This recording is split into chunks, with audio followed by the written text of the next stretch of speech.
মাননীয় অর্থমন্ত্রী যে ঐতিহাসিক বাজেট ঘোষণা করেছিলেন, আমি তার সমালোচনার খাতিরে সমালোচনা কিংবা বিরোধিতা করতে আজ এখানে আসিনি। এসেছি বাজেট সম্পর্কে আমার অজানা কিছু তথ্য জানার অধিকার নিয়ে। মাননীয় স্পিকার, 2026-27 অর্থ বছরের বাজেট বক্তৃতা এই বইটিতে 65 নম্বর পৃষ্ঠায় বাংলাদেশের বীর মুক্তিযোদ্ধা জুলাই যোদ্ধাদের জন্য কল্যাণে বাজেট উল্লেখ আছে, কিন্তু কোথাও নেই 5 মে 2013 শাপলার গণহত্যার শহীদদের স্বীকৃতি। মাননীয় স্পিকার, আমরাই বলি যে এই বাজেট বৈষম্যহীন, এই বাজেট জনবান্ধব, গণবান্ধব। তাহলে আমার প্রশ্ন, এ কেমন বৈষম্য শাপলার শহীদদের সাথে? মাননীয় স্পিকার, উল্লেখ্য যে তৎকালীন যে 3টি রাজনৈতিক দল শাপলার শহীদদের স্বীকৃতি দিয়েছিলেন, তার মধ্যে আমাদের আজকের সরকারি দল বাংলাদেশ জাতীয়তাবাদী দল।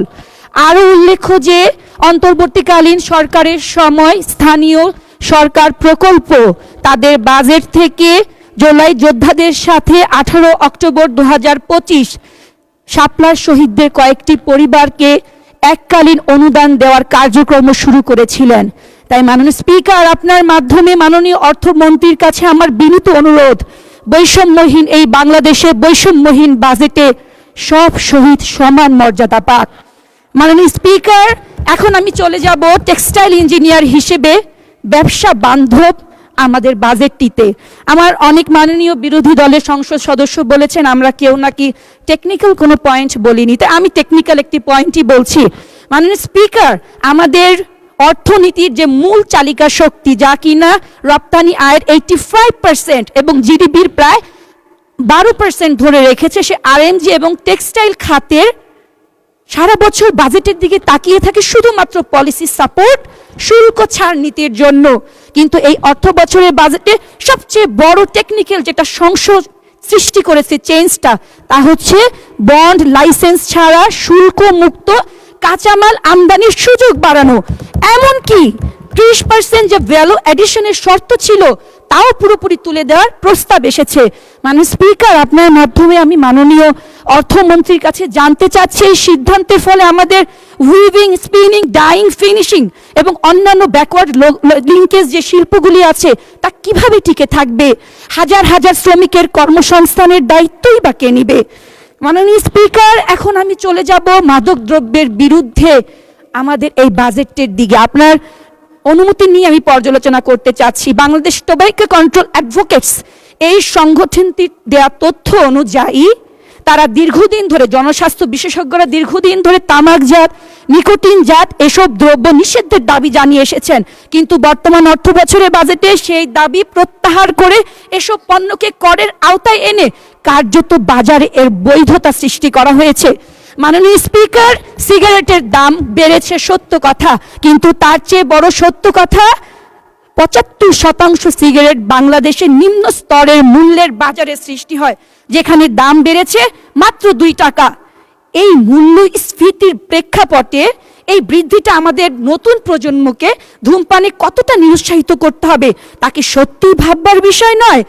মাননীয় স্পিকার, এখন আমি চলে যাব একটু শিক্ষা খাতে। সময় অনেক কম, যদি মেহেরবানি করে সময় দেন আমি কৃতজ্ঞ থাকব।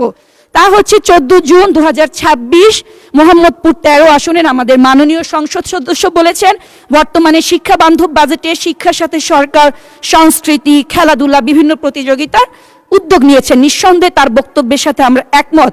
তবে তিনি একই সাথে বলেছেন আমাদের অনেকেই নাকি সংস্কৃতির বিরোধিতা করে। মানে স্পিকার, আপনার মাধ্যমে আমি আমার মাননীয় সংসদ সদস্যকে, প্রতিমন্ত্রীকে জানাতে চাচ্ছি, বিরোধিতা কখনো সংস্কৃতি তথা সুসংস্কৃতির সাথে হতে পারে না। বিরোধিতা হয় সংস্কৃতির নামে অপসংস্কৃতির সাথে। মাননীয় স্পিকার, আপনার মাধ্যমে মাননীয় অর্থমন্ত্রীকে সত্যিকার অর্থে বিনীত অনুরোধ জানাচ্ছি, এই যে শিক্ষা বান্ধব বাজেটটি সত্যিকার অর্থে যেন সুশিক্ষার জন্য কার্যকর হয়, যেখানে একাডেমিক শিক্ষার পাশে থাকবে নৈতিক শিক্ষা, মানবিক মূল্যবোধ এবং ধর্মীয় চেতনা, এবং বরাদ্দ থাকবে শিক্ষকদের মান উন্নয়নের জন্য পর্যাপ্ত দিক নির্দেশনা। কিন্তু পত্রিকা খুললেই আমরা দেখি দুর্নীতি, অব্যবস্থাপনা, জনবল সংকটে বন্ধ হয়ে গেছে বিশ্বমানের চিকিৎসার স্বপ্ন।